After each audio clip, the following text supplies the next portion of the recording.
lançamento. Hoje nós estamos aqui para lançar um livro que já está sendo assim um maior sucesso, que é um livro de autoria de Fernando Fernandes. Eu vou deixar para a Márcia apresentar o currículo. E simplesmente o livro aborda a geopolítica da intervenção, a verdadeira história da Lava Jato. Eu já tive a oportunidade de fazer o lançamento deste livro também na Ordem dos Advogados do Brasil, na seccional do Rio de Janeiro, até por iniciativa do Centro de Documentação e Pesquisas da Ordem, que é liderada, que é coordenada por Aderson Bussinger, que é um confrade nosso. O Aderson, inclusive, está fazendo um trabalho muito significativo, um trabalho muito relevante na Ordem, no seu departamento, no Centro de Documentação e Pesquisa da Ordem. O Fernando, nesse livro, e aí eu vou chamar de Fernando, a nossa amizade é antiga, não vou dizer quantos anos, né? Mas o Fernando ele reuniu uma série de documentos para falar de uma história de interesses ocultos. Eu tive a oportunidade de dizer isso no seu lançamento na Ordem. E por que ocultos? Né?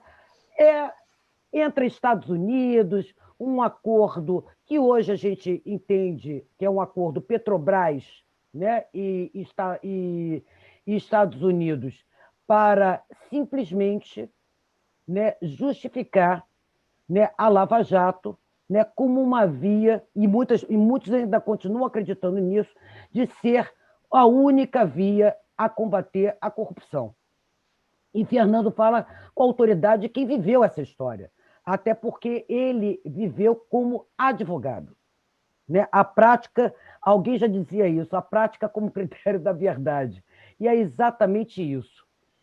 Então, eu parabenizei, já de todos os meus parabéns a Fernando. Eu acho que isso aí revela uma história de cobiça dos poços de pré-sal, de um acordo que acabou sendo levado, inclusive, num simpósio de violação de soberania, que foi esse acordo exatamente Lava Jato, Estados Unidos e Petrobras. Foi entregue a políticos e jornalistas.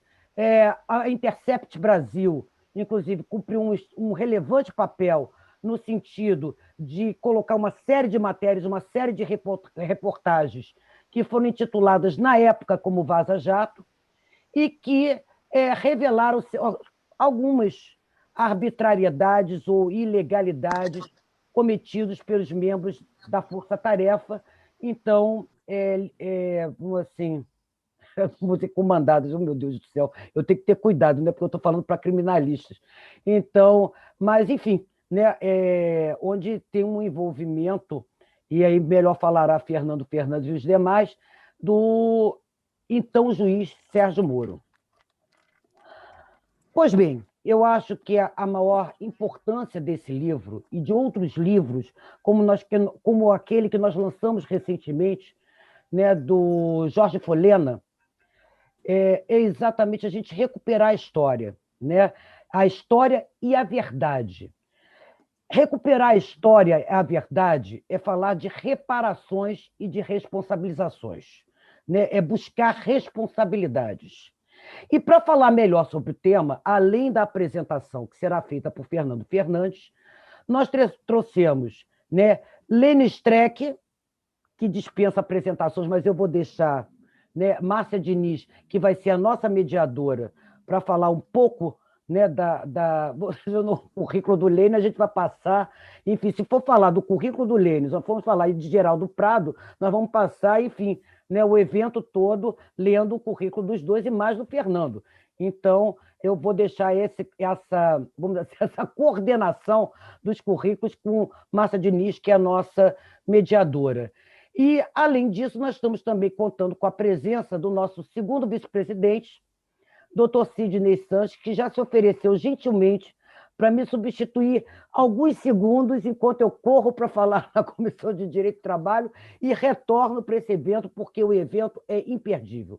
Nós continuamos lançando, né, livros virtualmente, já que nós não podemos fazer presencialmente na nossa biblioteca, Arão Reis, É só, inclusive, falar e entrar em contato com Márcia Diniz, que é a nossa diretora de biblioteca, inclusive, além de mediadora e moderadora, né, desse bate-papo que nós vamos fazer com relação ao tema abordado no livro, né, Márcia está à frente da Biblioteca Arão Reis. Então, sejam mais uma vez bem-vindos ao nosso ambiente virtual. É mais um bate-papo com o IAB e nós continuamos bombando na internet. E peço a todos que acompanhem, agradeço muito a participação de todos vocês. E, Fernando, mais uma vez, eu não preciso nem desejar sucesso com o lançamento do livro, porque o livro já é um sucesso. Então, Márcia, é contigo agora o comando. Estou passando, então, a palavra para você. Ok. Bom, boa tarde a todos e a toda, que é a Rita, nossa mulher representando aqui a presidência do IAB, com muito orgulho. A gente tem uma mulher na presidência do IAB e uma mulher competente, uma mulher corajosa e absolutamente engajada nas questões sociais que nos afetam tanto, né, nos dias atuais. Então, assim, eu tenho muito orgulho de pertencer ao IAB e de ter você, Rita, como nossa diretora.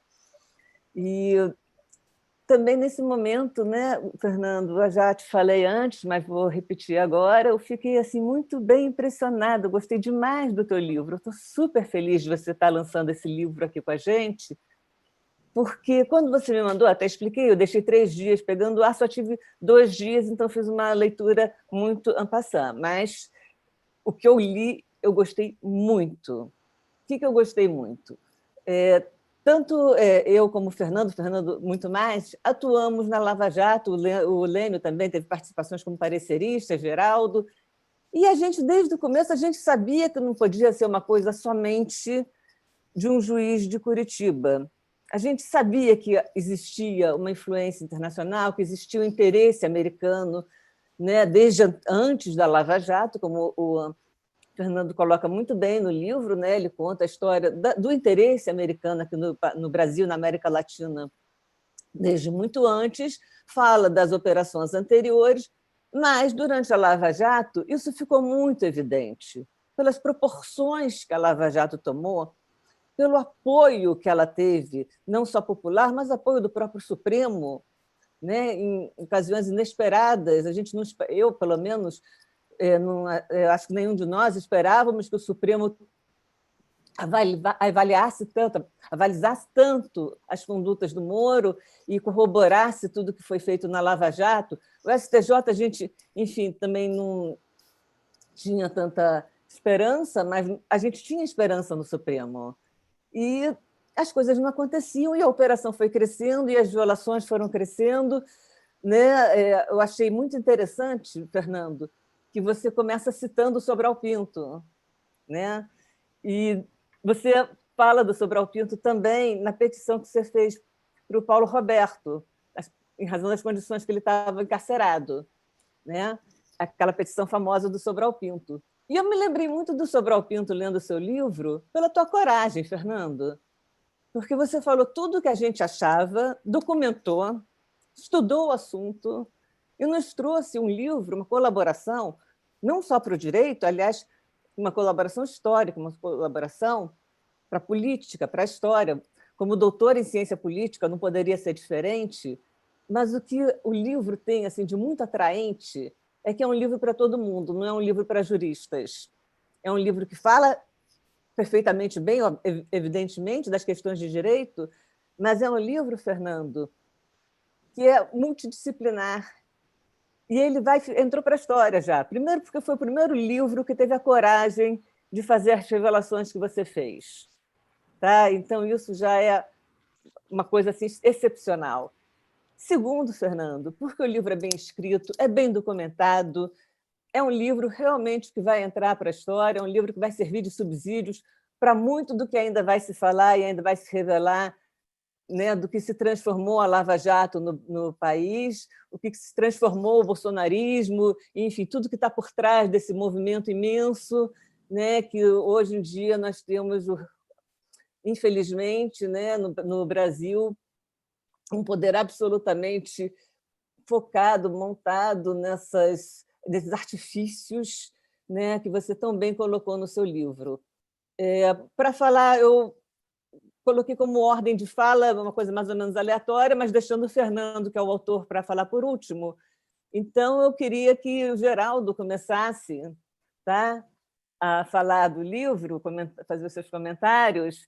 E o Geraldo, como todos aqui, dispensam apresentações, né? O Geraldo, hoje, ele só gosta de ser apresentado como advogado. E sempre foi, na verdade, um grande advogado. Sempre advogou a justiça, a liberdade, os direitos fundamentais. Passou pelo Ministério Público, passou pela magistratura, brilhantemente, diga-se de passagem, mas depois que deixou a magistratura, fez seus pareceres, e maravilhosos pareceres, inclusive alguns também nos processos da Lava Jato.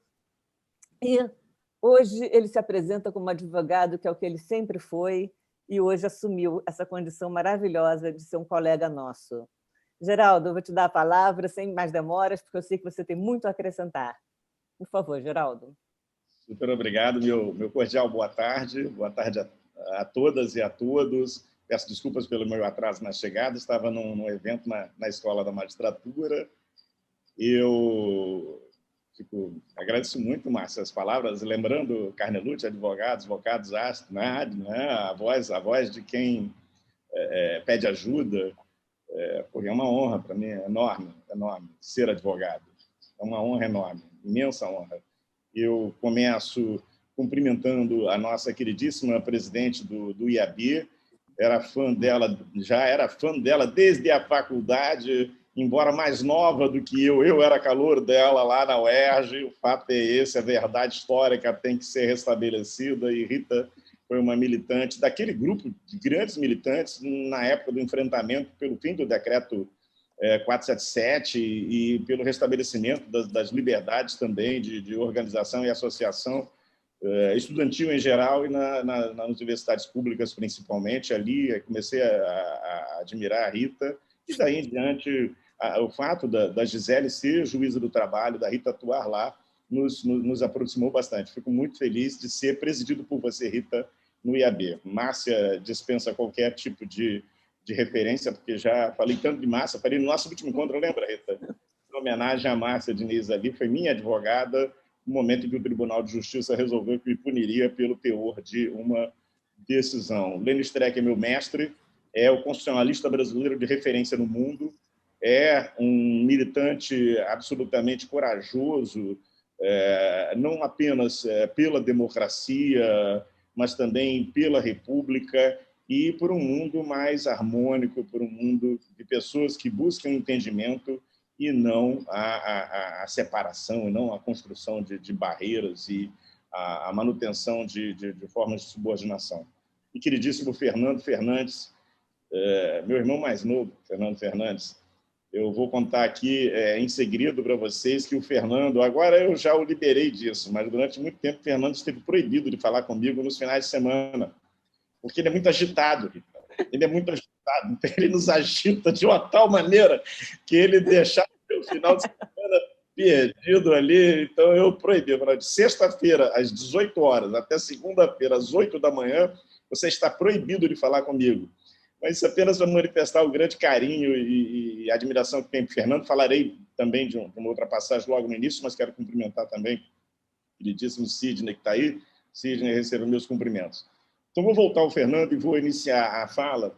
O Fernando como Veida e Celso mencionam no prefácio, o Fernando é um cientista político, é um advogado, é um jurista, uma pessoa que produz conhecimento na área do direito, e é um cientista político. Tive o privilégio de acompanhar a trajetória dele no doutorado também, com Gislene Gisalho, dois pensadores que admiro profundamente, e num determinado momento, ainda no meio desse imbróglio Lava Jato, exatamente na sequência da emissão da primeira sentença condenatória proferida pelo então juiz Sérgio Moro contra o presidente Lula, a iniciativa de muitas e muitas companheiras e companheiros, Carol Proner, Juarez Tavares e outros, de publicar um livro que pudesse passar a limpo aquela sentença, o que ela tinha ali de tendenciosa, o que ela tinha de equivocada do ponto de vista jurídico, o que ela representava politicamente,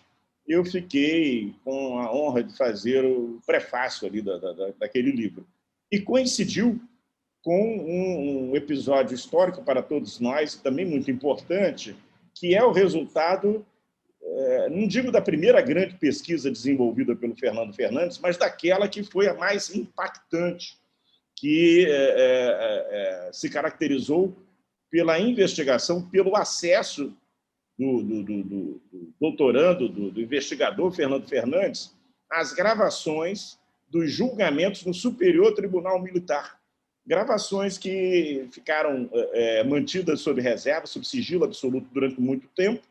Fernando ele vai trabalhar o seu projeto de pesquisa em cima desses processos. Quem conhece a vida do Fernando, quem conhece a vida do pai do Fernando, sabe o quanto ele militou contra a ditadura militar, empresarial militar, e sofreu, o pai do Fernando, aquilo que ficou designado como exílio interno, foi obrigado a se limitar em termos de movimentação a uma pequena área no centro-oeste do país, obrigado pelos militares a se manter naquela área, e Fernando, tempos depois, esse advogado e estudioso do direito, vai fazer as pesquisas nos arquivos do Supremo Tribunal Militar.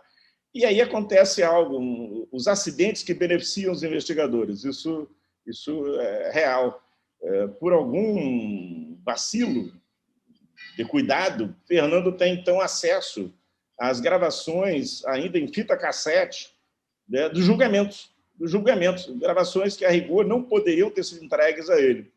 Fernando, com este acesso às gravações, ele avança muito no seu trabalho de investigação, mas há um percalço, as autoridades militares descobrem que ele teve esse acesso, proíbem o Fernando de fazer a divulgação, e aí o Fernando, o advogado, vai em socorro do Fernando, pesquisador, e vai ajuizando medidas até chegar ao Supremo Tribunal Federal, no sentido de que aquelas gravações de interesse histórico indiscutível, incontroverso, elas se tornassem públicas.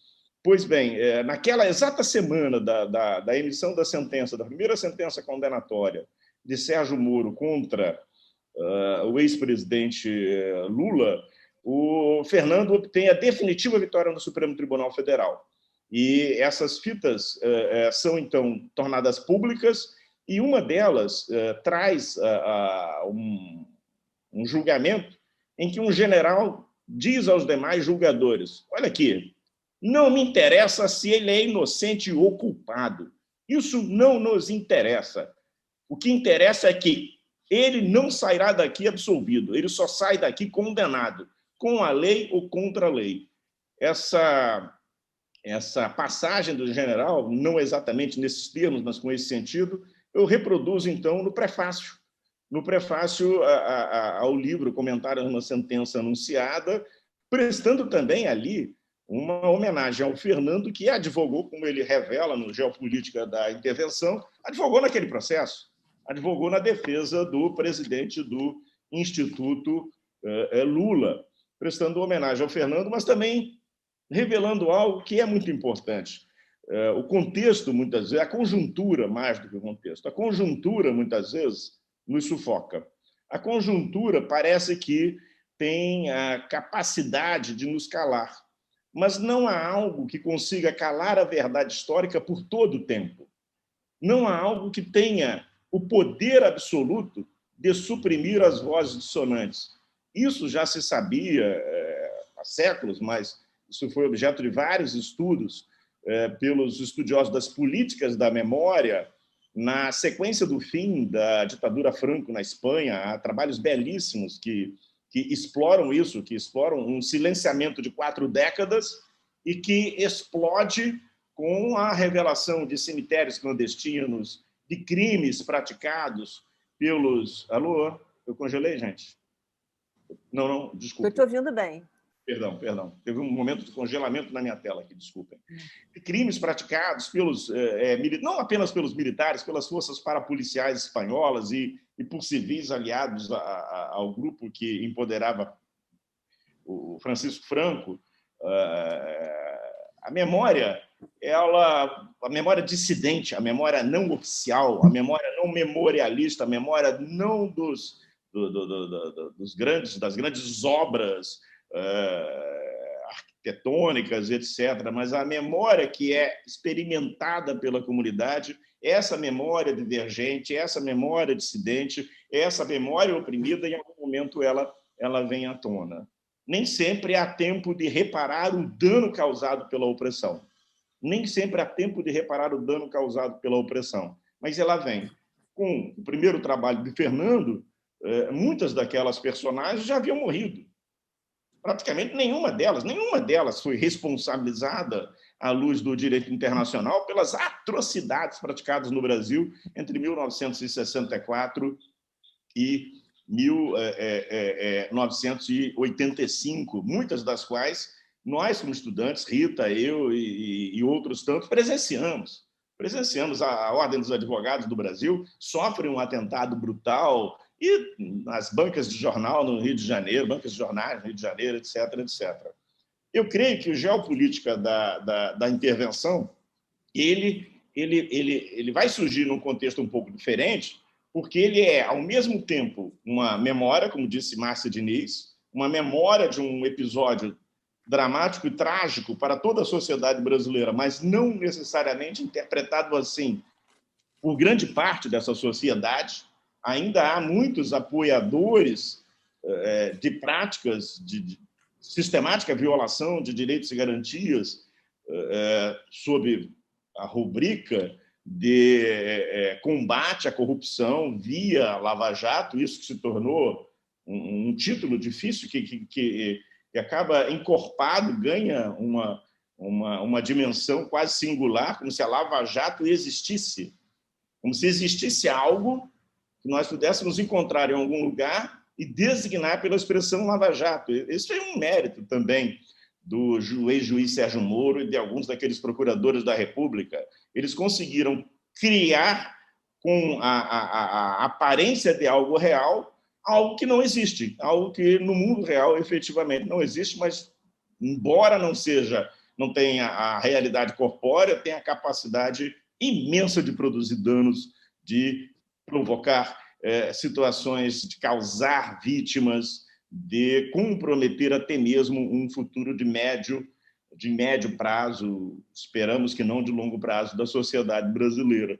Então, há esse aspecto memorialístico muito mais atual e com uma possibilidade, a partir da leitura de todo o livro do Fernando, de municiar os mais variados atores, como disse Márcia Diniz, não apenas advogados, não apenas juristas, mas economistas também, mas sociólogos também, cientistas políticos, militantes dos sindicatos, militantes de organizações empresariais, porque muitas organizações empresariais foram praticamente dissolvidas. O nosso, digamos, a nossa estrutura de exploração de óleo e gás, ela foi sucateada, a construção civil foi arrasada. Não há aí, digamos, um interesse estritamente do que seria a base da sociedade no conhecimento, esclarecimento e responsabilização das pessoas que nos trouxeram onde nós estamos. Há um interesse geral da sociedade,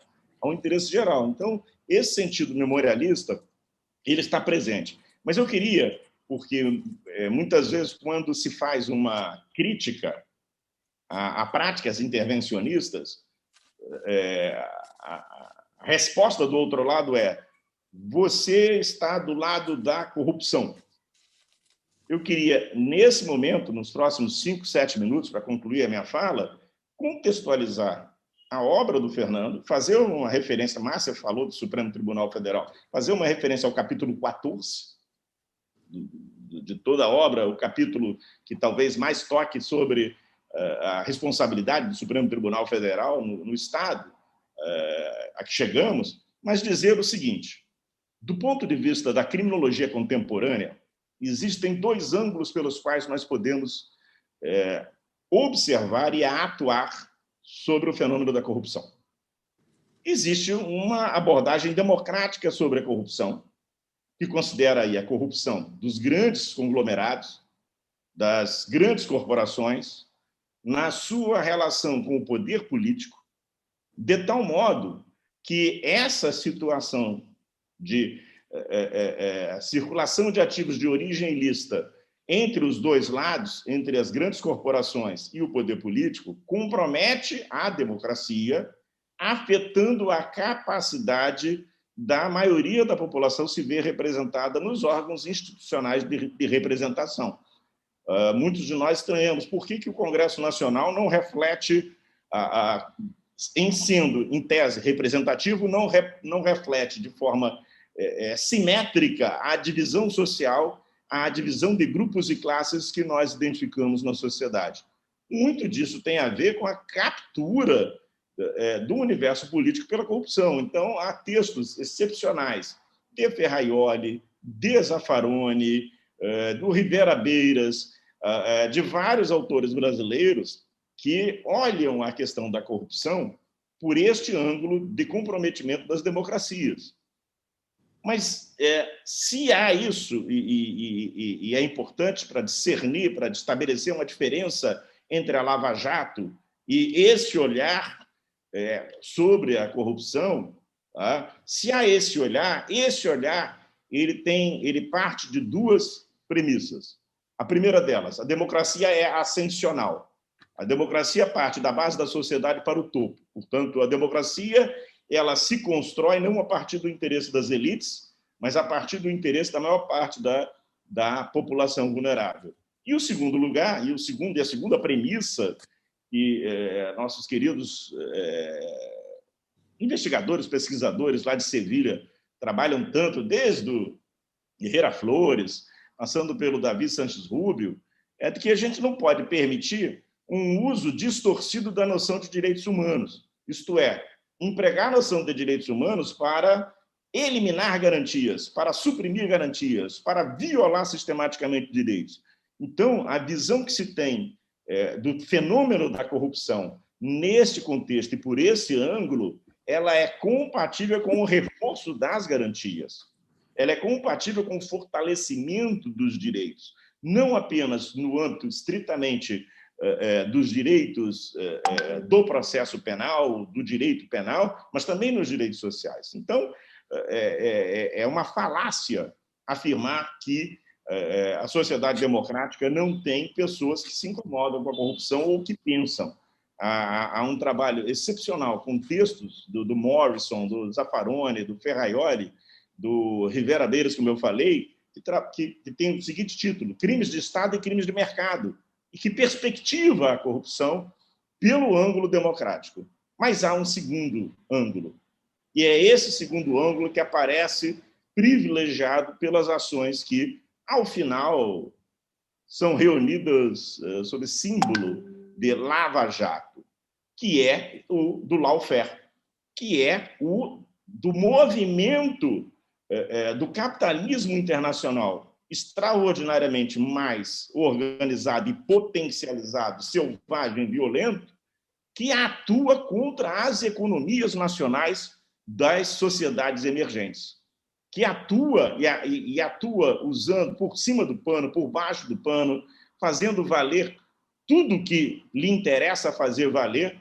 para o desmonte de estruturas econômicas que possam representar algum tipo de risco para o domínio monopolístico em determinadas áreas.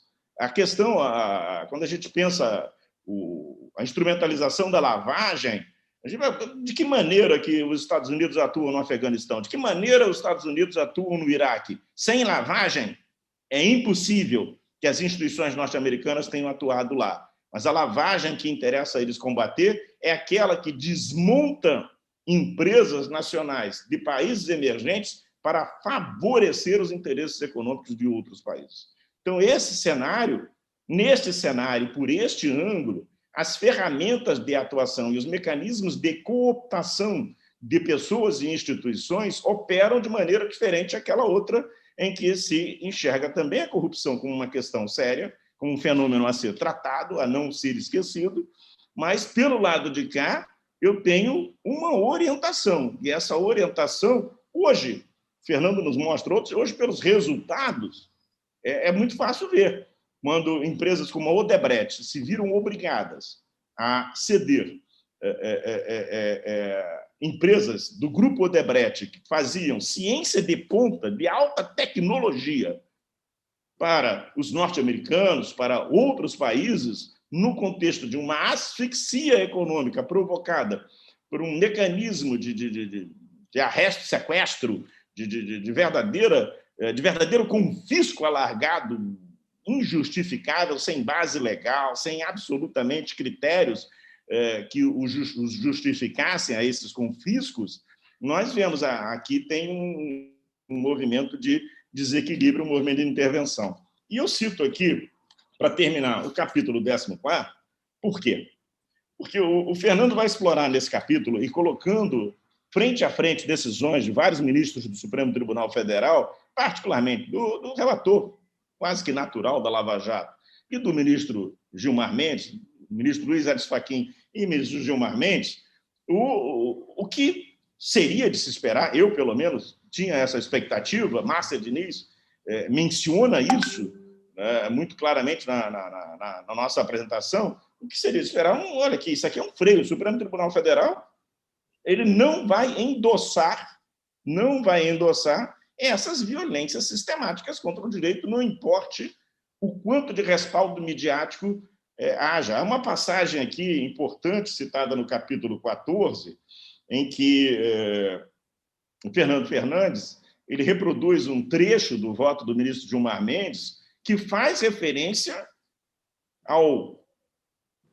até citar o texto clássico do Sérgio Moro, Lênio, porque chamar aquele texto de clássico de certa maneira, ofender os clássicos. Aquele texto famoso do Sérgio Moro, em que ele anuncia o que ele pretendia fazer com seus guerrilheiros, juízes de guerrilha, juízes de enfrentamento. E Gilmar Mendes vai tá lá, só para... Não vai dar tempo, só para citar a página, para não perder, mas a partir da 237, está lá na página 273, ali, salvo engano, o voto, o trecho do voto do ministro Gilmar.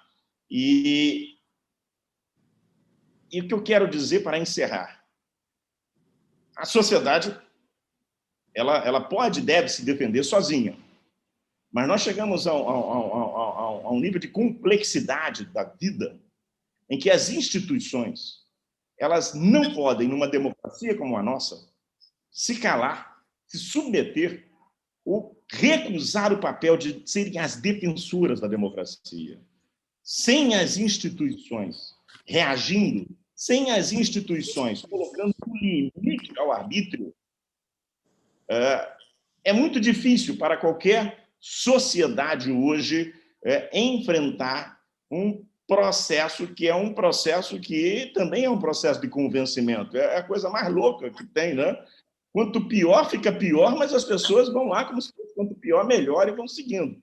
Então, o Supremo Tribunal Federal deveria cumprir esse papel. Lá na página perdoe aqui o finalzinho, 282, Fernando, então, conclui, e é com isso que eu concluo, que a resistência do Supremo Tribunal Federal só pode ser vencida pela luta dos advogados. Pela luta dos advogados.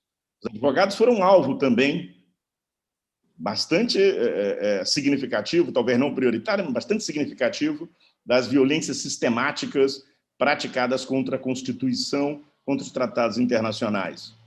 Mas os advogados, como eu sempre disse, Fernando muito assim, generosamente me cita ali no livro, eu sempre disse, os advogados só estão acostumados, são sempre atacados mesmo. Então, a ditadura ataca seus advogados, não tem novidade nessa história. Quem assume a advocacia sabe que terá que fazer esses enfrentamentos contra o poder, contra a força, contra o arbítrio. Mas os advogados têm que estar firmes e fortes no Supremo Tribunal Federal para tentar recobrar, a partir do Supremo Tribunal Federal, algum tipo de racionalidade que nos ofereça um horizonte menos turvado, menos complicado, que é o que nós temos hoje. O Geopolítica da Intervenção é um relato, é um retrato documentado e muito bem fundamentado dessa intervenção, desse lawfare, mas é também um indicador de que nós podemos seguir para superar essa situação. Eu renovo o que eu já tinha dito pessoalmente a Fernando, renovo aí as felicitações pelo belíssimo trabalho. Fernando aproveitou bem ali Paraty, para nossa alegria, para nossa felicidade, e devolvo a palavra à queridíssima Márcia Diniz. Muito obrigado. Obrigada, muito obrigada a você, Geraldo, pela aula fantástica, como sempre. Realmente, as instituições têm que mudar, não adianta a gente tentar uma mudança que não seja pela via das instituições, e isso eu acho que um início de batalha, né? Nosso dia a dia, batendo nessa tecla e fazendo com que essa pedra amoleça um pouco. E o Fernando, o livro do nosso querido Fernando Fernandes, faz também esse papel de uma forma muito importante, porque denuncia, né? Abre uma nova perspectiva sobre uma visão completamente viciada e antiga da Lava Jato, que foi inserida na vontade popular, né? Nas vozes das ruas, né? E essas vozes das ruas hoje prevalecendo, inclusive no Supremo. Então, esse tipo de denúncia, esse livro, com a coragem e com os fundamentos que você trouxe, Fernando, é que eu acho que assim é um início de batalha e que todos nós temos que louvar esse tipo de iniciativa e continuar nessa luta e nessa nossa persistência, perseverança, de continuar indo ao Supremo, de continuar pedindo, de continuar indignado com decisões que contrariem direitos fundamentais. Isso é o nosso papel. Foi o papel do Sobral Pinto, como você muito bem citou, e é o papel de todos nós, advogados, e a gente tem que continuar firme e perseverante com esse papel. Então, Fernando, mais uma vez, eu quero te parabenizar. Eu nem falei de você ainda, porque ainda não vou te passar a palavra, mas comecei a ser uma amizade maior com o Fernando também na OAB, quando começamos juntos no Conselho de 2006, né, Fernando? E, Fernando, bom, daqui a pouco eu falo de você, porque agora eu tenho que falar do nosso Lênio Streck. Não fala nada, só diga que eu sou advogado. A Lênio é um excelente advogado, é um filósofo do direito, é uma referência para todos nós do direito, é generoso, está sempre nos oferecendo palestras maravilhosas, artigos sensacionais no Conjur, é articulista do Conjur. O Lênio é uma das cabeças pensantes do direito que eu acho que talvez mais tenham influenciado a minha geração de advogados. Não que ele seja muito mais velho do que eu, não é? Mas, assim, realmente a influência, o pensar mais aberto, mais sociológico, mais filosófico do Lênio acendeu luzes na advocacia criminal, luzes importantes. Então, embora ele seja professor de uma faculdade que tem um nome lindo, é a Universidade do Vale do Rio dos Sinos, né? Ele é professor da pós-graduação dessa universidade, o conhecimento dele não tem limites. A gente está toda hora ouvindo o Lênio, toda hora aprendendo com os milhares de artigos e vários livros e todo o conhecimento, as palestras do Lênio. Então, eu não vou falar sobre o Lênio, porque o Lênio é um ídolo, é uma referência, e eu estaria assim, perderia todo o nosso tempo da webinar se eu fosse realmente falar do currículo do Lênio e do quanto ele é importante para todos nós, advogados, juristas, e para todos os que pensam hoje o Brasil com uma perspectiva democrática, né? E a nossa luta de hoje é essa, e o Lênio é um grande representante dessa luta. Lênio, eu te passo a palavra, tá, para suas considerações iniciais. Depois a gente volta aos debates, porque eu quero saber mais do Geraldo também, da fala do Geraldo, mas nesse momento eu passo a palavra para o Lênio. Obrigado, Miriam. Eu não falarei muito, não, porque as webinars não podem ser muito longas. Já é difícil fazer as pessoas presencialmente ficarem. Então, eu serei bastante breve para ouvir o Fernando. Até porque depois eu tenho um compromisso também. E eu achei que era para falar, como num lançamento, dar alguns toques só para o Fernando, esse querido amigo. E e por isso serei bastante breve. Saudar o Geraldo também. O Fernando fez uma obra, não estou falando das outras, sobre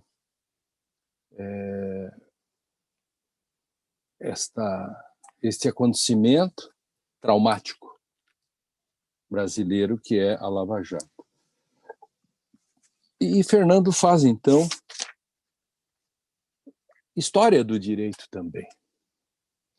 Isso é muito importante porque escrever história, e Fernando relata, Fernando critica, quando a gente interpreta, a gente já cria, ele reconstrói, ele faz autenticamente aquilo que se chama o método hermenêutico.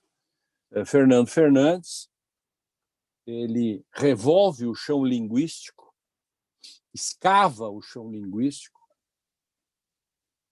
reconstrói a história institucional desse fenômeno Lava-Jato e suas raízes internacionais, imperialistas. Reconstruída essa história institucional, o fenômeno se desnuda. Aparece a tragédia da Lava Jato. O Fernando é como os gregos antigos que, para contar as coisas, faziam uma peça. Ao invés de contar diretamente para fazer uma crítica aos reis, ou depois Shakespeare usava isso, ele constrói uma certa fabulação, no bom sentido, daquilo que acontece, como de certo modo, e ele também participou, que nós fizemos no livro das suspeições, né? Na questão do próprio que o Geraldo bem lembrou, da crônica de uma sentença anunciada, que tem relação direta com tudo isso, porque tudo é Lava Jato, o Brasil é antes Lava Jato e depois da Lava Jato, queiramos ou não, eu escrevi logo no início, o direito brasileiro é antes da Lava Jato e depois da Lava Jato. E os personagens estão aí. Veja que Sérgio Moro, ele arrasa o Brasil com a Lava Jato. Quer dizer, pobre dos advogados brasileiros. E agora ele é colega e está exatamente trabalhando naquilo que ele julgava e tinha um discurso. No fundo, o Sérgio Moro faz um certo venire contra factum proprium. Né? Cada vez que eu me lembro de Sérgio Moro, e agora ele, advogado, eu me lembro de 1895, de um famoso caso julgado em Nova York, em que o Elmer era um neto e ele estava no testamento do avô. E o avô começou a se enrabichar com uma jovenzinha, e o Elmer sacou aquilo e disse: este velhote vai me tirar fora do testamento. Antes que o velho fizesse a retirada do Elmer do testamento, Elmer mata o avô. E depois entra com uma ação para pedir a herança.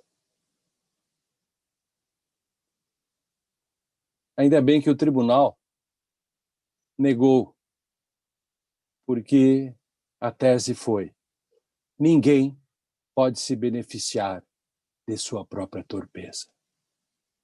Essa tese, Ronald Dworkin capturou e transformou isto na grande teoria de que o direito é um sistema de regras e princípios. Fossem só as regras, Elmer herdaria. Os princípios, que são padrões instituídos na comum unidade, fizeram com que, por maioria, porque não havia nada que vedasse no direito de então que Elmer herdasse, mas Elmer não herdou. Elmer não herdou. Daí se construiu a grande tese, que hoje também se fala como venir in contra factum próprio. A Lava Jato é tudo isto. Gente na Lava Jato faz hoje venir in contra factum próprio, algo desse tipo. E Fernando Fernandes, como historiador, Fernando Fernandes, como artífice da construção, da reconstrução da história, desnuda isso. Ele deslê.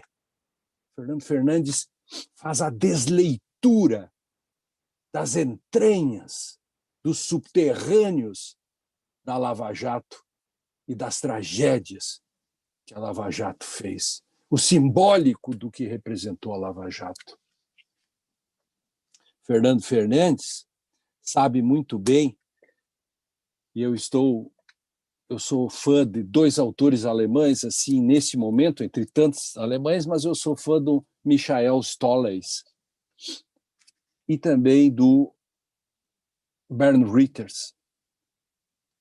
E o Michael Stolleis tem o livro sobre história do direito, e o Bernd Ritters eu só tenho não tem tradução esse livro ainda, acho, que é uma interpretação não constrangida de Unbegrenzte Auslegung, do constrangimento que a doutrina deve fazer. Fernando Fernandes reclama disso e diz que é a comunidade jurídica que tem que fazer o constrangimento. E nós fizemos isso durante toda a Lava Jato, durante a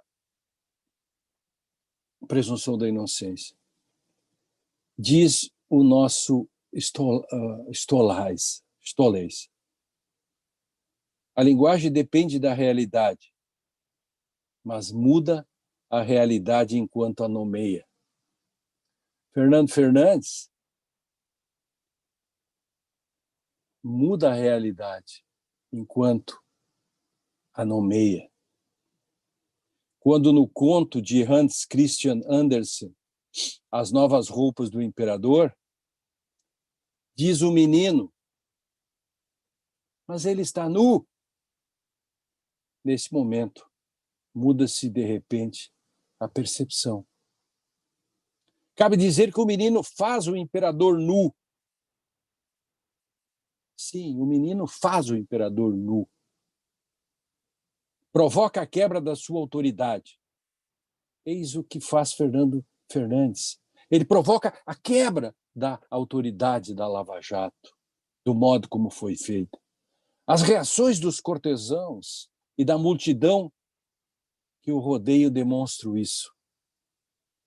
As palavras são também fatos, diz Ludwig Wittgenstein.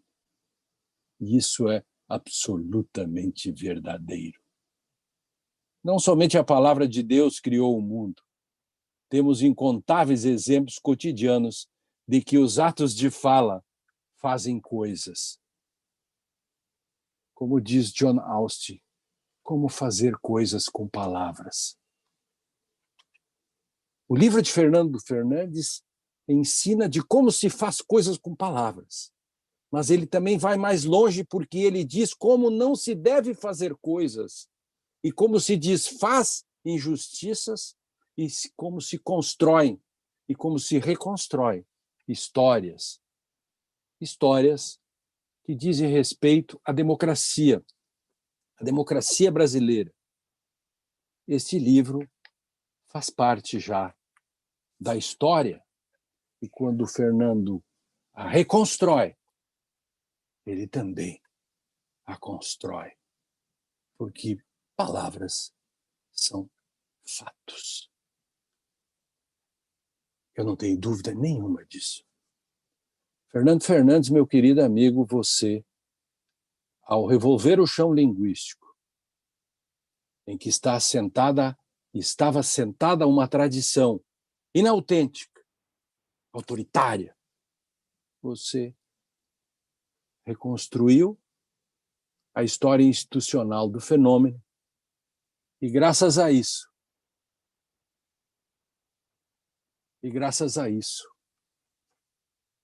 nós podemos vislumbrar o fenômeno como ele é. Eis a questão. É isto. Esta é a minha homenagem a Fernando Fernandes nesse dia de hoje. Muito obrigada, Lênio, como sempre falou brilhantemente.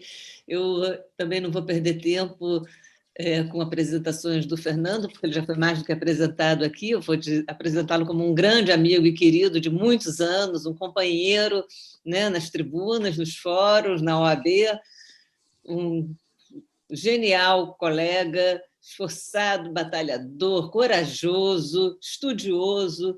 Então, Fernando, esse livro é um orgulho para todos nós e é realmente o marco, talvez, de uma denúncia que tem que ser muito bem formalizada, muito bem levada por todos os estudiosos para que esse mito, essa loucura desse Brasil pós-Lava Jato seja colocado em seu devido lugar, seja efetivamente analisado tal como ele ocorreu, com todas as influências que você revelou no seu livro, né, para que a gente não repita esse erro e para que a gente tente, da maneira mais rápida possível, voltar a um direito penal, a um processo penal justo, a um processo amparado pelos direitos fundamentais e, enfim, valorizar toda a advocacia com um processo penal digno, com direitos fundamentais respeitados, e esse livro é um lançamento de uma campanha para que a realidade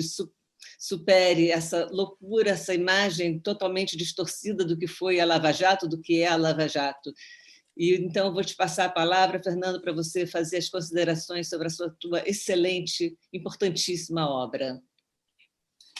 Olha, eu queria, primeiro, já antes de começar, dizer que vou ser bastante objetivo, mas agradecer ao Instituto dos Advogados Brasileiros, a nossa grande amiga e presidente Rita Cortez, a Márcia Diniz, e estender ao meu amigo Sidney Sanches, que, em razão também dessas lutas que nós tivemos, das diversas eleições, me fez a surpresa de estar aqui presente também, agradecer o carinho desse lançamento, dizer o seguinte: essa honra é ainda maior porque eu estou aqui com o Geraldo e o Lênio.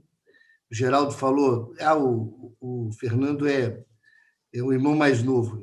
Eu falo que o Gisalho Cerqueira é o meu pai acadêmico, o Nilo, o avô acadêmico, o Nilo, meu pai. Então, eu tenho dois irmãos mais novos aqui, que eu sou irmão mais novo do Geraldo e do Lênio.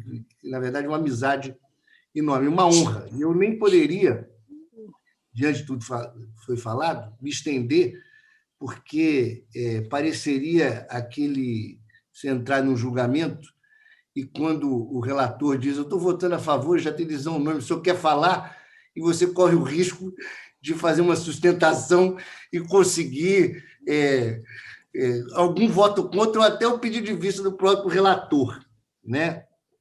Dizer o seguinte: o livro é uma tentativa de contribuição através de uma visão multidisciplinar que faz um retrospecto do que nós vivemos na ditadura militar, que nós não passamos, são permanências históricas de longa duração, que estende a doutrina de segurança nacional, a intervenção que os Estados Unidos continua a fazer através da intervenção e a política do DEA, das drogas, né, e a eleição dos novos inimigos internos, e como isso se desemboca na Lava Jato. Como se juntando as peças da Lava Jato, nós temos não só a intervenção americana, mas uma mistura de permanências religiosas, ligações religiosas e familiares profundas que vão sustentar um arcabouço e uma coluna vertebral fraudulenta que vai lesar o nosso Estado de Direito, a construção que nós estávamos fazendo. O Gisali fala muito do futuro presente, do passado futuro e do passado presente, quer dizer, como a ditadura militar veio cindir aquele futuro esperado que se construía naquele momento. E, na verdade, é exatamente isso que nós estamos vivendo nesse momento. A Lava Jato representou uma lesão tão grave no nosso sistema jurídico, na nossa Suprema Corte, na nossa democracia, que nós desembocamos no momento em que nós estamos agora. E o objetivo de expor essas entranhas, quer dizer, o que aconteceu com o nosso direito, o que aconteceu com as decisões da nossa Suprema Corte, o desvio de prisão de senador da República, que não pode ser preso senão em flagrante delito, e a própria presunção de inocência que foi e voltou, a prisão do Lula, quer dizer, o Geraldo, nós, o Lênio, sabemos disso, mas muitos não sabem com profundidade o que aconteceu. Então, o objetivo desse livro é expor e denunciar o que nós estamos vivendo e quais são as lesões que geraram esse momento que nós estamos agora. Tudo com um único objetivo. O Lênio, quando no jantar em defesa da Suprema Corte, eu cito no livro,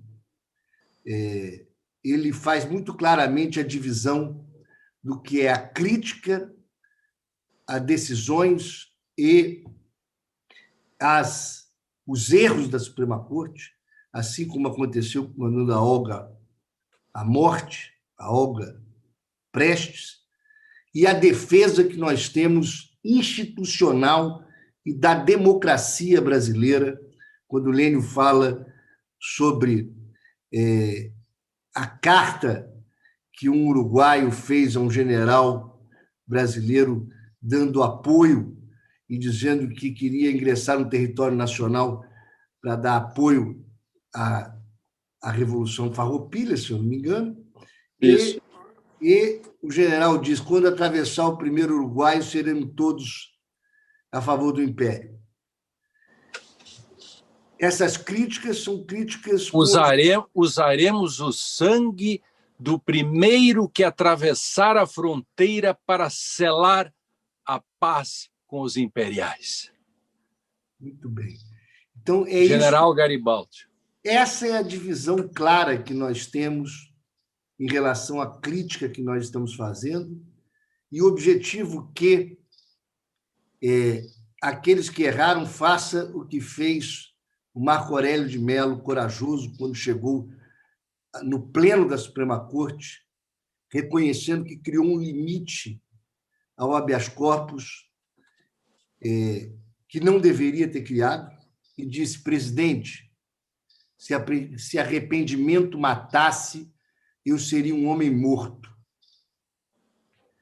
Então, isso engrandeceu o ministro Marco Aurélio. E nós acreditamos que isso irá acontecer ainda com outros ministros, porque a nós, advogados, só cabe a esperança da luta constante, e é o que nos move. Dizer ao Geraldo, que esteve comigo em vários momentos relatados, que em uma cena ele até brinca na intimidade, que disse, olha, Fernando, não responda nada a uma ministra, nada. Eu me comportei, até fiquei calado o tempo inteiro, você viu, Geraldo? Naquela oportunidade e agora. Porque é o seguinte, e aí eu concluo contando uma piada do Evandro, que sempre terminava, que a melhor maneira de fazer um homem se destruir é deixar ele falar interminavelmente. Dizia o Evandro que um um fazendeiro mandou o filho para a capital para estudar, e quando o filho voltou formado, reuniu todos no teatro da cidade e deixou o menino falar. Quando acabou, perguntou para o outro fazendeiro: e aí, o que você achou do menino? Ele falou: o menino é ótimo, pena que o assunto terminou e ele continuou falando. Então, diante do que os dois professores, né, me chamar de irmão mais novo é uma honra, porque, na verdade, dois professores, advogados e extraordinários faróis da nossa resistência, que é o Lênio e o Geraldo. E o IAB, né, como a primeira casa, inclusive, eu tive a coragem, me desculpe, uma coragem e uma indisciplina de fazer uma crítica à própria Ordem dos Advogados, também com o objetivo de engrandecimento da nossa instituição, mas o IAB foi a primeira, enquanto a Ordem apoiou o regime militar e logo também contribuiu com Raimundo Faoro na sua abertura, o IAB foi o primeiro a denunciar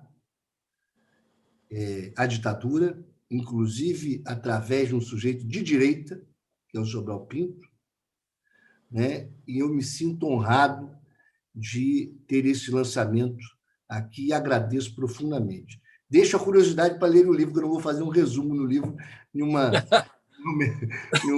debate desse. O spoiler. Nossa, Fernando, nunca te vi falando tão pouco. Meu Deus, poder de síntese. Eu tenho aprendido, o Geraldo tem falado: olha, menino, fala pouco.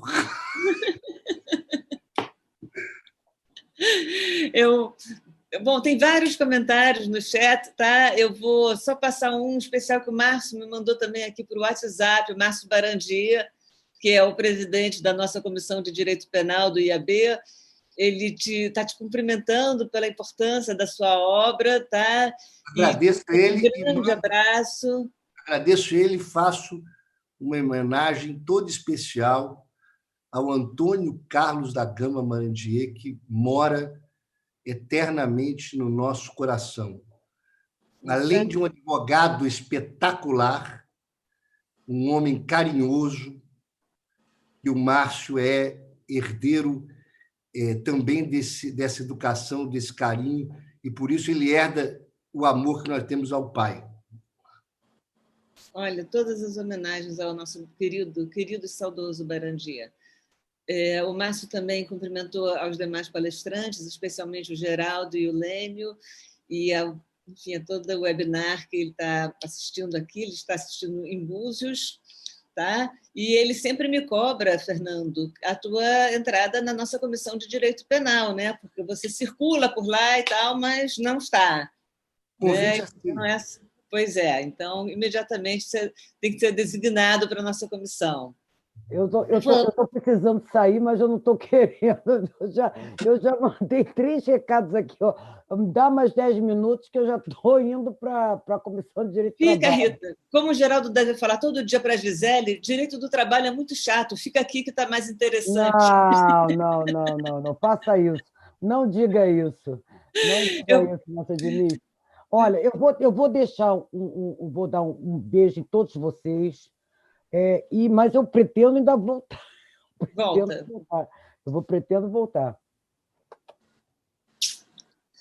Eu vou aproveitar, então, para passar a palavra para o nosso queridíssimo vice-presidente, Sidney Sanches, para dar umas palavras também para a gente. Eu acho que foi uma honra você aparecer aqui hoje, de surpresa.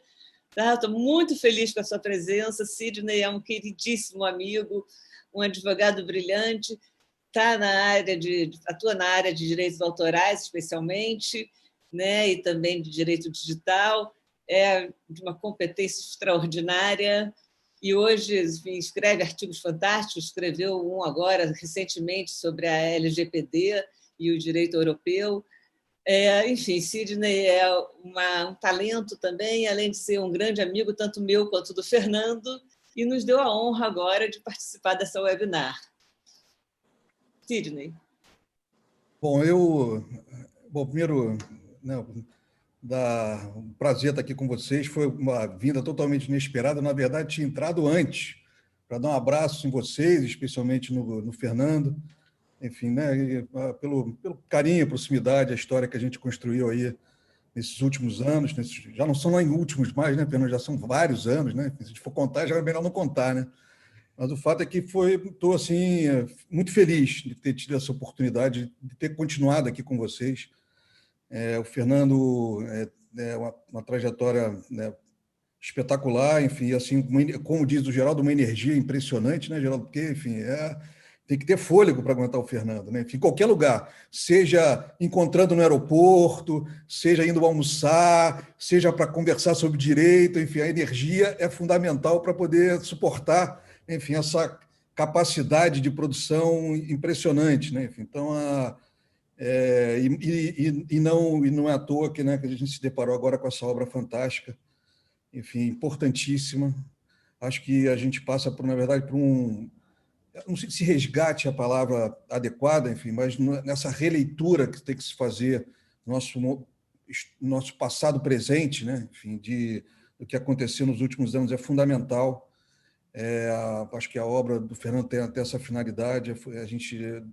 E ele termina, na verdade, hoje a sua curta fala de uma forma assim muito apropriada. Ninguém mais adequado, né, especialmente nesse assunto específico, para fazer essa repaginada, essa releitura, essa avaliação concreta e verdadeira do que os próprios advogados, e, sobretudo, os criminalistas, né, que enfrentaram essa luta em glória nos últimos anos com relação aos desmandos, enfim, que não foram os advogados que sofreram, não foram as partes necessariamente, né, foi a democracia brasileira, enfim, né, foi o nosso Estado democrático, foi a Constituição, enfim, que foi constantemente questionada, enfim, várias vezes violada, mas, enfim, mas a resistência veio justamente de quem deveria ter vindo, que são os advogados, que têm esse papel assim fundamental de apresentar à sociedade brasileira o que efetivamente, né, ocorreu durante esse nosso passado presente. No caso do Fernando,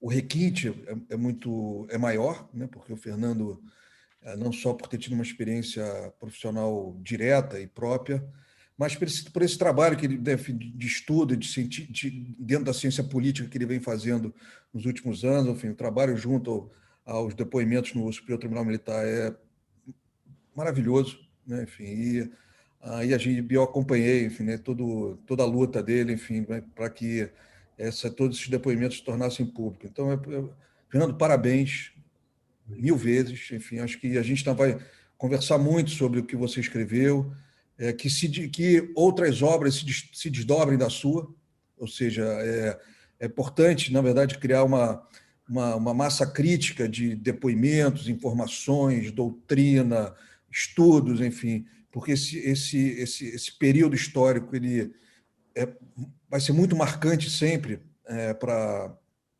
o futuro, enfim, para que a gente, né, ali tenha uma referência do que não fazer. E aí você tem isso, né, não deixa de ser um trabalho pioneiro dentro da consolidação desse processo histórico todo que você constrói. Enfim, eu estou esperando o meu livro autografado, que você não me mandou ainda. Enfim, mas né, parabéns, enfim, foi... E muito obrigado por ter, né, por ter participado, enfim, inesperadamente desse momento, estar aqui com o Lênio, estar aqui com o Geraldo, enfim, duas pessoas espetaculares, Márcia, minha querida amiga, enfim, e ter a oportunidade de publicamente, né, elogiar você, Fernando, que você merece todos os elogios, todas as loas por esse lindo trabalho que foi realizado. Parabéns. Eu agradeço o carinho de vocês todos nesse momento e espero que o livro e o conjunto de debates faça com que possamos voltar este pêndulo ao local aonde estávamos tentando levá-lo, na construção que ainda estávamos fazendo, e que, como Sísifo leva a pedra para o alto da montanha, que a gente continue a empurrá-la, que a gente vai chegar uma hora com ela lá em cima. Lênin, acho que quer falar. Eu vou passar, Não, então. eu só quero dizer que a vida acadêmica e a advocacia também se faz com coisas lúdicas, com carinho, com relações, com amizade, né? E o Fernando é dessas pessoas de bom trato. Eu tenho trabalhado com o Fernando em muitos casos. Permito até dizer, eu sou até teu advogado numa causa, não é verdade, Fernando? Na qual fui denunciado por gravar uma audiência. Bem feito para você. Você tinha tantos advogados para contratar, para pegar, ainda foi pegar ele. Mas, enfim, e temos muitas coisas juntos, né? Grandes causas, defendendo as prerrogativas do advogado, né? Porque tudo isso que nós estamos fazendo, que Fernando fez, que Fernando faz, nesse livro, o que a gente fez, o que Geraldo acabou de dizer, Miriam, o livro da Crônica de uma Sentença Anunciada, o livro das suspeições, o livro das ADCs, que está aqui, os 2 livros esses do Fernando. O que tem? Qual é a ratio disso tudo? 1, democracia. 2, garantias constitucionais, e o advogado que é condição de possibilidade para tudo isso. O que a Lava Jato fez? Veja, tudo está junto. O livro Crônica de uma Decisão Anunciada, Lava Jato.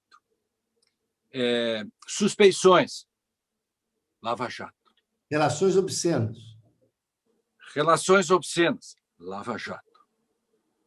ADCs, qual é a ratio? O que está por trás? Qual foi o leitmotiv deste ataque à presunção da inocência? Sérgio Moro, Lava Jato, Deltan e companhia. Tudo está relacionado a isto. Nós estamos todo mundo falando sobre o mesmo ponto. Isso que é fazer história. Como disse antes, palavras são fatos. Quando o menino disse o rei está nu, ele institucionalizou a nudez do rei. Todos viam o rei nu, mas somente a palavra. É como João capítulo 1, versículo 1, quando diz, no princípio era o verbo. Sim, mas as coisas estavam lá, as árvores, as pedras. Alguém diria, como que era um verbo? Elas estavam lá, mas ainda não tinham nome. Quando Jesus disse Logos, porque a Bíblia é Fiat Lux, surge o mundo. Fiat Logos, a palavra. E Fiat Lex, dá-se a lei. Nós trabalhamos em torno disso. E o livro do Fernando agora é fato. Porque palavra é fato. E fato é história.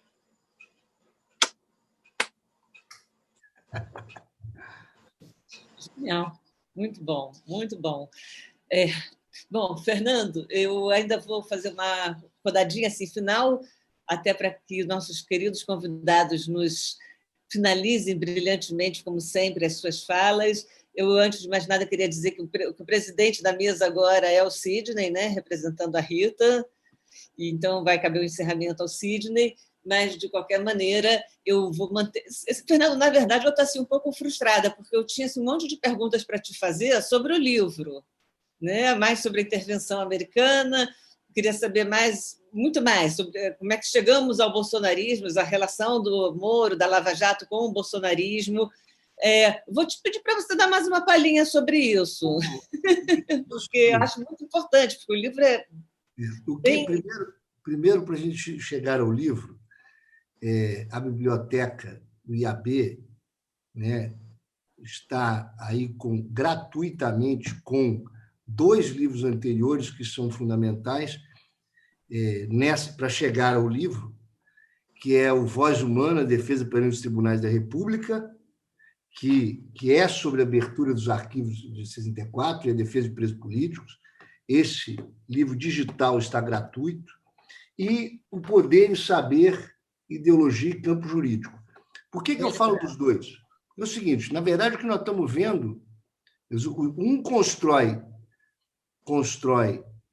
reconstrói a história de defesa de preso político através da República e traz os elementos necessários para entender a doutrina de segurança nacional. E o segundo trata de algo fundamental, que é o que tornou o nosso direito absolutamente técnico, e é o que o Lênio e o Geraldo não são.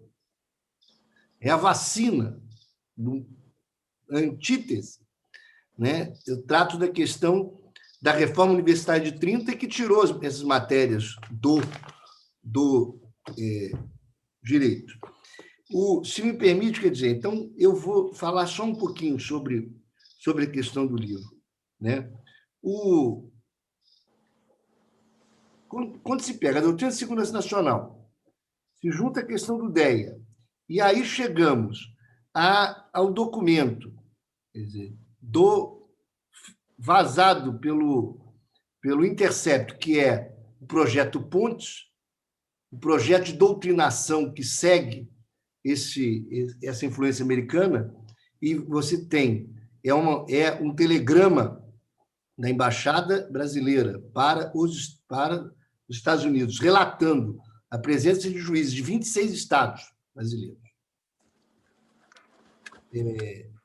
E nominalmente citando Moro.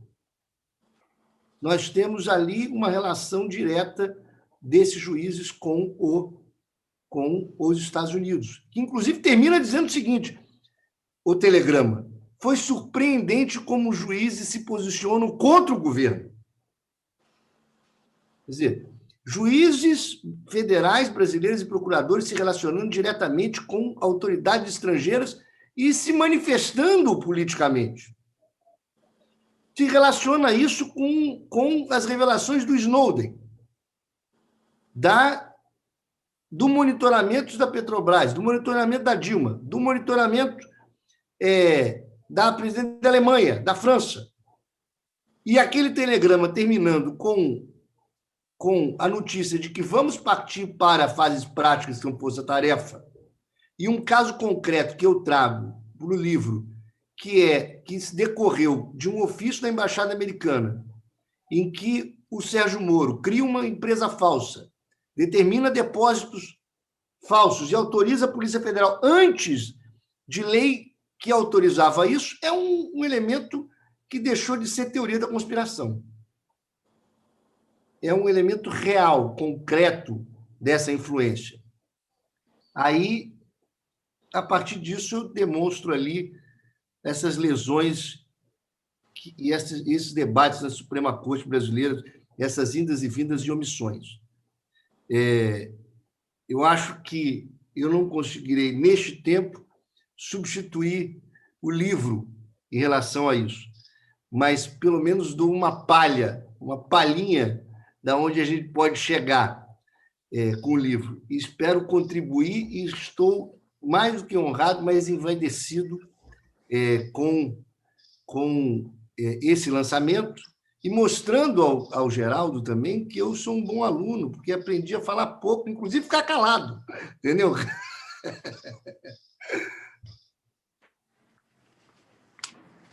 Concorda, Geraldo? Dizer o seguinte, também confrade do Instituto, o José Roberto Castro Neves, um dos grandes gênios aí dessa relação entre direito e literatura no Brasil, um cara fantástico. E ele, sempre que pode, lembra o prólogo de Romeu e Julieta, de Shakespeare, 7 linhas. Em 7 linhas, Shakespeare dá o spoiler de Romeu e Julieta. E ao contrário do que seria de esperar nessa nossa visão de spoilers, né, você lê as 7 linhas de Shakespeare e quer ler Romeu e Julieta, porque é realmente um spoiler que convida, atrai, seduz. Então, o que Lênio e Fernando fizeram a respeito do livro Geopolítica da Intervenção absolutamente convida a leitura. É um spoiler, sim, mas é o bom spoiler, à la Shakespeare. É aquele que, tendo dito tudo, nos obriga a querer conhecer o enredo. Afinal de contas, qual é o teor desse telegrama? Quais são os documentos? Como é que as pessoas se expressavam? Que tipo, quando fala da Vaza Jato aqui, né? Que tipo de intimidade efetivamente havia? E eu só quero terminar, Márcia. Primeiro, a Márcio Barandier falou, eu também faço coro com o Fernando, a lembrança sempre maravilhosa do Antônio Carlos Barandier. Nilo Batista e eu tivemos o privilégio de participar da homenagem do IAB ao Antônio Carlos Barandier. Eu guardo essa foto com muito carinho, um advogado das liberdades, no tempo que os advogados eram encarcerados, ali no final dos anos 60, ali dos anos 70, que o sujeito começava como advogado de preso político e terminava encarcerado também. O Antônio Carlos Barandier, dessa época, eu faço esse registro da alegria de termos aqui, mais uma vez, a oportunidade de lembrar de Antônio Carlos Barandier. Dizem, né, o Eduardo Galeano conta que os africanos diziam que enquanto você repetir o nome de uma pessoa, ela não está morta, ela está aí entre nós, então é por aí.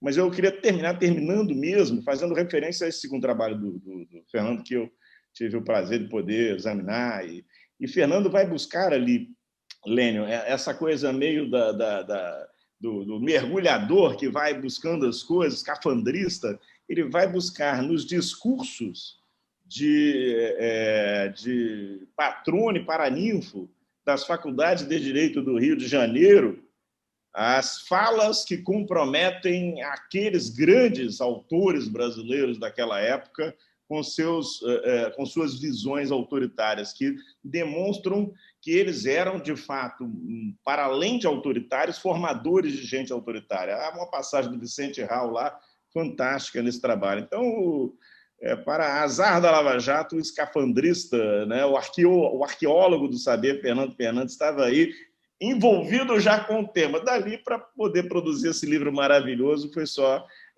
Paraty. A pergunta que não quer calar, Sidney, Lênio e Márcia, era obrigatório terno e gravata hoje? Porque eu não tenho usado terno e gravata, mas como era do Instituto dos Advogados Brasileiros, eu resolvi... bom. Mas eu quero fazer um depoimento aqui, se me permite, Márcia e Sidney. Um depoimento importante. É o seguinte, sobre o Lênio e o Geraldo, que são pessoas que, além de amáveis e intelectuais, representando direito, a posição que exercem no mundo não finda na teoria.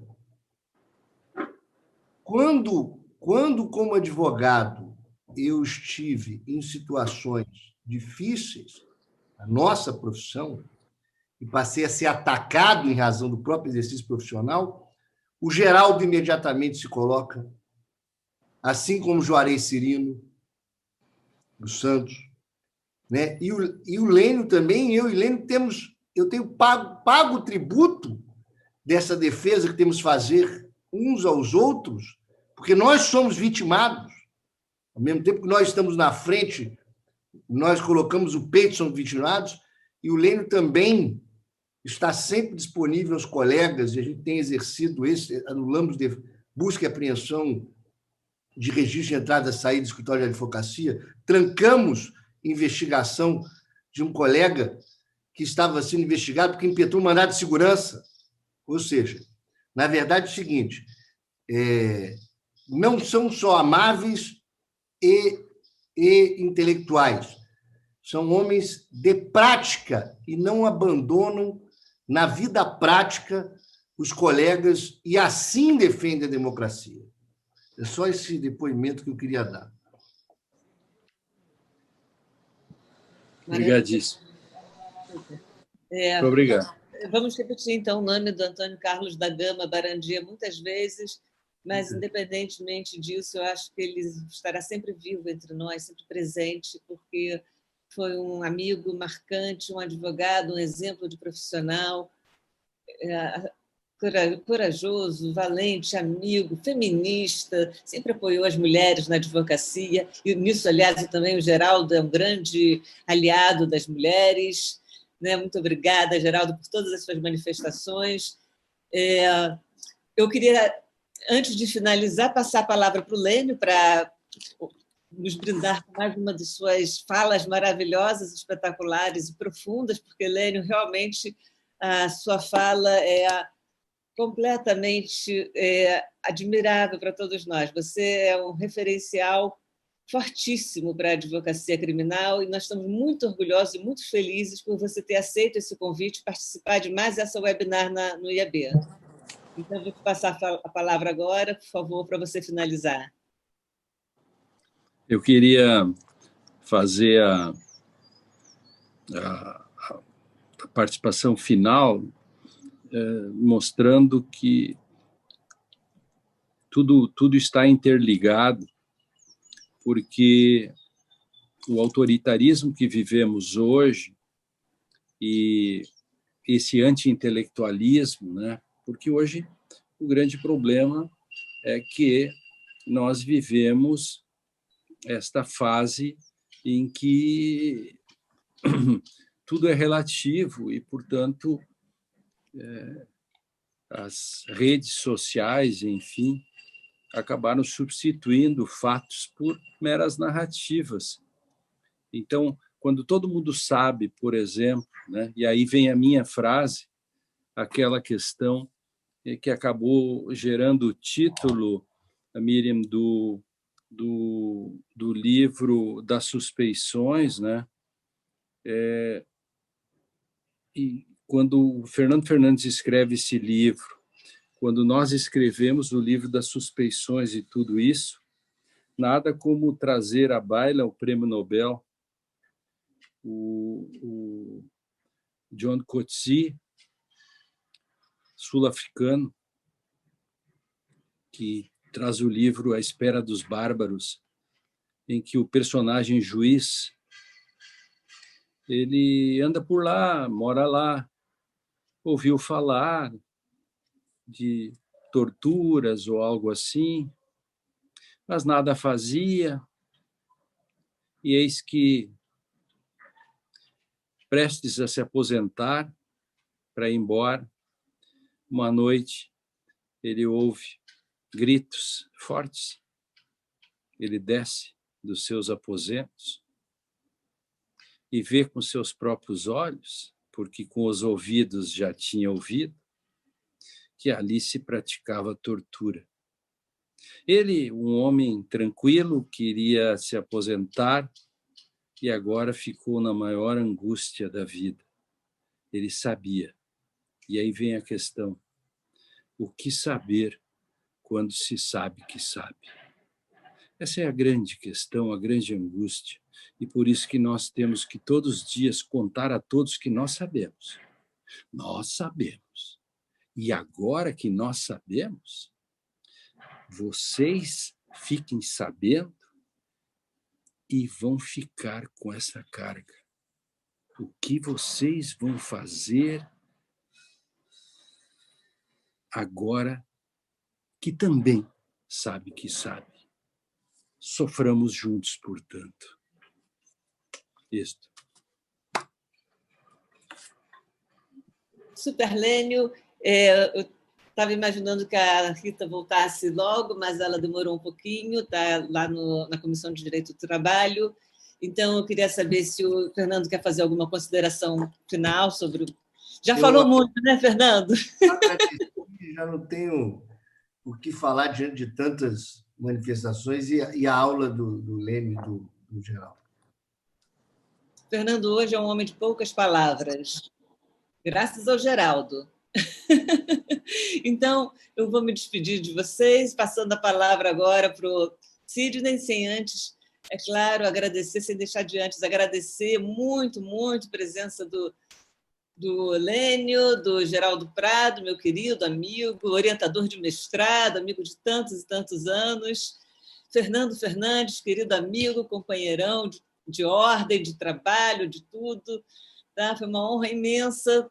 E, olha, vamos botar esse livro assim, em todas as mídias, vamos falar muito sobre esse livro, porque falando desse livro a gente está fazendo a nossa defesa como advogados e como defensores dos direitos humanos. Sidney. Bom, agradecer sempre, né? Enfim, ainda mais agradecer essa convivência. Enfim, hoje o Lênio disse que agora nós sabemos, né, Lênio? Enfim, nós sabemos, enfim, não só sabemos, na verdade nós sabemos e temos hoje devidamente documentados, né? Enfim, né, com esse trabalho do Fernando, que na verdade eleva ainda mais a responsabilidade daqueles que sabem. No caso, nós, enfim, temos um papel importante, né, enfim, de nos mantermos sempre vigilantes e alertas, né? Enfim, é fundamental a vigilância, né, para o pleno estabelecimento, cumprimento, preservação, né, e perenidade da democracia. Então, enfim, nós temos esse papel. O Fernando foi muito feliz, nos deu esse presente, enfim, para nos ajudar não só a saber, mas também a ter, né, documentos. E isso, então, mais uma vez, parabéns, enfim. Foi uma felicidade muito grande para o Instituto. Enfim, eu caí meio de paraquedas, enfim, estou assim, me sentindo presenteado de estar fazendo esse encerramento, enfim, de estar aqui com você. Foi realmente um presente que eu não imaginava. Então, como diz a Márcia, a gente tem muito trabalho pela frente, porque é óbvio que o nosso encontro de hoje não é o último, ao contrário, enfim, nesse encontro de hoje, certamente, especialmente a Comissão de Direito Penal, enfim, e a Comissão de Direito Constitucional do Instituto reclamará desdobramentos, ou seja, a gente precisa conversar mais, enfim, você precisa a gente quer que você seja menos econômico da próxima vez, enfim, porque, enfim, agora é a nova versão do Fernando o econômico. Enfim, então, enfim, enfim, que é revelador. Enfim, então, enfim, ao mesmo tempo preocupante, porque isso significa dizer que ele sabe muita coisa que não quer contar, o que nos deixa assim, né, na esperança, né, de ter outros encontros até que, né, aquela voracidade verbal, enfim, se desenrole. Márcia diz o seguinte: no IAB, o autor não é destinado a falar. Quando eu não for o autor, aí eu contribuo mais. Tá certo, tá certo. Mas foi ótimo. Enfim, acho que e nada melhor a gente terminar qualquer tipo de encontro com um gostinho de eu quero mais, né? E é exatamente o que está saindo daqui. A gente sabe que a gente precisa mais, precisa conversar mais, a gente precisa ainda divulgar mais, a gente precisa, né, compartilhar melhor essa informação e melhor esse saber que o Lênio tanto despertou hoje, enfim, tanto destacou. Então, muito obrigado, parabéns do Instituto, continua sempre, né, de portas abertas para esse tipo de debate. É a nossa academia, é a casa da democracia, enfim, sobretudo, né, a casa da preservação dos princípios constitucionais, enfim, tão discutidos no seu trabalho. Então, obrigado. Enfim, vamos em frente. Enfim, estamos